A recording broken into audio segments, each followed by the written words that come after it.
Mehr Ordnung, weniger Ballast, mehr Zeit.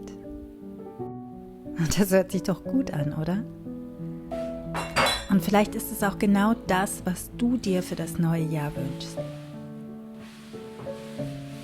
Aber du weißt einfach nicht, wie und wo du starten sollst. Dann habe ich heute einige praktische, grundsätzliche Tipps für dich.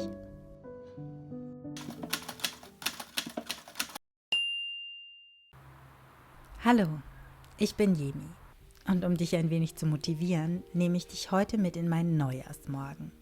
Wie du siehst, hat unsere kleine Silvesterparty einige Spuren hinterlassen. Wohin man schaut, Chaos und Unordnung.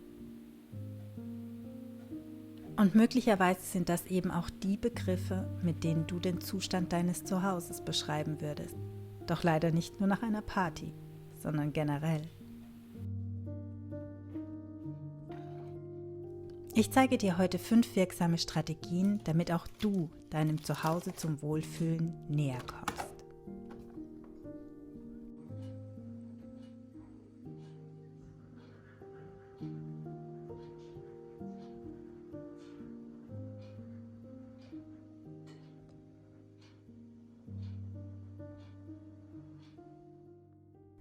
Etappe statt Berg.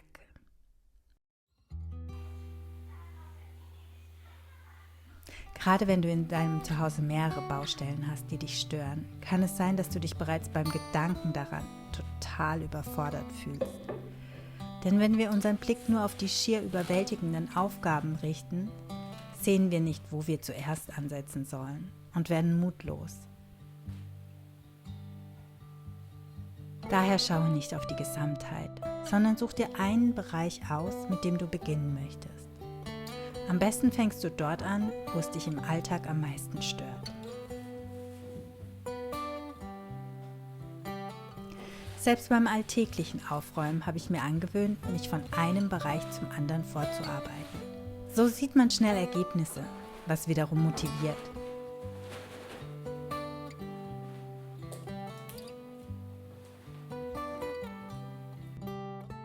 Meine erste Etappe hier ist zum Beispiel der Sofabereich.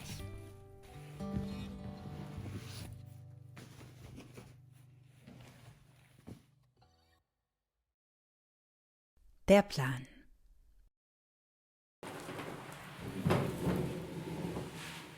Natürlich kannst du beim Ausmisten und Aufräumen auch einfach irgendwo anfangen.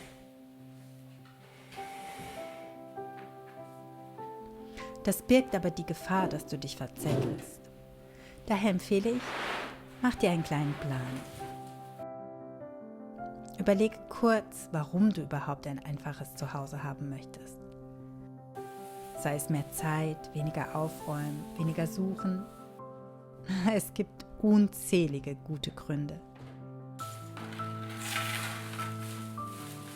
Überlege dir deine, denn es werden eben diese Gründe sein, die dich weitermachen lassen, auch in den Phasen, in denen deine Motivation nicht gerade hoch ist.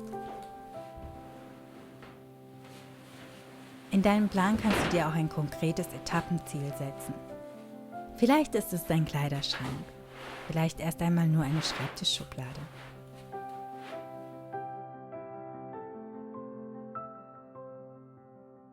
Die Zeit ist jetzt.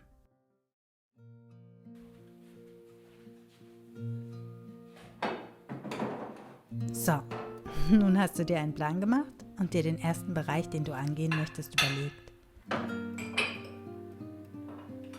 Nun solltest du nicht so lange warten mit dem Beginn.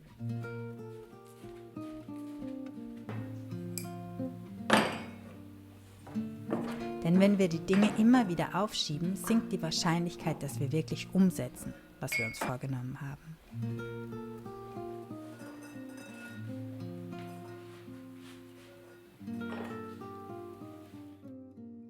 Kleine Schritte.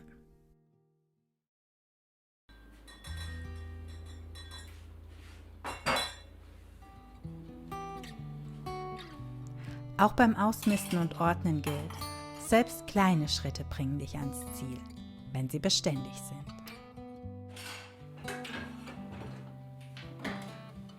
Oftmals denken wir doch, wir bräuchten den großen Radikalschlag, die eine große Veränderung.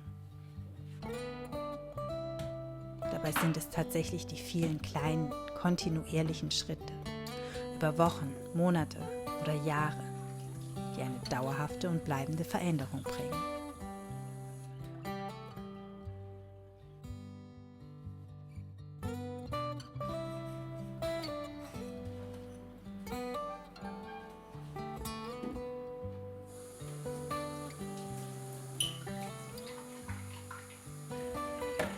Statt der einen großen Ordnungsaktion alle paar Monate, investiere lieber jeden Tag ein wenig Zeit zum Aufräumen oder Ausmisten.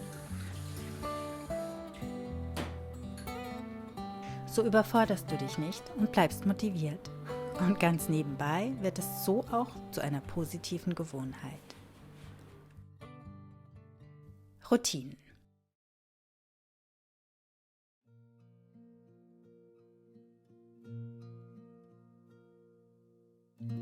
Gewohnheit und Routinen sind Dinge, die wir tun, ohne groß darüber nachdenken zu müssen, die sozusagen automatisch ablaufen.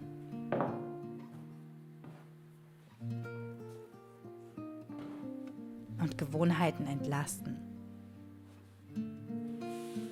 Schaffe dir also Routinen, die dir das Aufräumen und Ordnung halten erleichtern.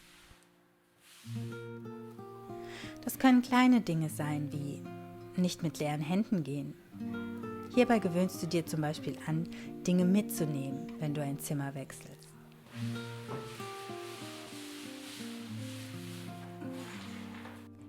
Willst du vom Wohnzimmer in die Küche? Dann nimm die leere Kaffeetasse vor dir auf dem Couchtisch direkt mit. Das spart Zeit und Energie, denn den Weg musst du so nicht zweimal gehen.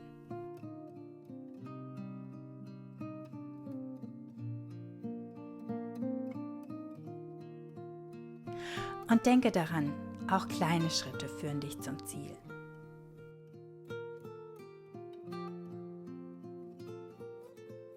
Wenn du gerne mehr von diesen kleinen praktischen Ordnungstipps sehen möchtest, dann schau dir gerne dieses Video hier an.